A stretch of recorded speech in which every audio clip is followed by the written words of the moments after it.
Du point de vue universel et de l'animisme, il y a des lois et des conséquences, comme je vous l'expliquais,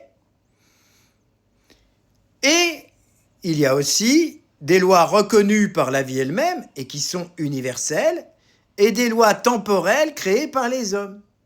Les lois temporelles, est-ce qu'elles sont bonnes, est-ce qu'elles sont bien? Elles sont neutres. Elles sont pour le vivre ensemble des hommes qui sont coupés de la nature déjà. Ce que l'on sait dans l'histoire du monde, c'est que là où il y avait le moins de lois, les peuples étaient le plus éveillés et le mieux éduqués, et que là où aujourd'hui on a le plus de lois, les hommes sont en dégénérescence et font n'importe quoi en fait. Et que c'est la conséquence d'une mauvaise éducation des peuples. Est-ce que les peuples qui vivent en Amazonie, ceux dans la forêt, ils emmerdent le peuple? Non, ils vivent dans leur tribu selon leurs lois, et ils en ont 3, 4. Ils connaissent les lois de l'univers, ils répéteront les mêmes que les miennes. Est-ce que la gravité existe? Oui, c'est un dieu. Et pour moi, et pour eux. Pour vous, ça ne l'est pas.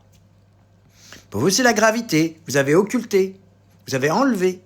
On enlève, on met beaucoup de choses dessus, mais on enlève l'essentiel. Pourtant, l'animisme, c'est être à l'essentiel et au primordial. C'est ça. Et moi, je suis un scientifique du vivant.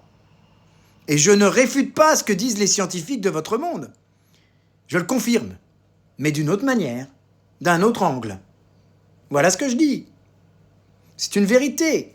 Est-ce qu'il y a des atomes là-dedans? C'est vous qui les avez appelés atomes. Pour moi, c'est de la materia lucida. De la matière, de la lumière condensée. Comme la pierre. Le fer,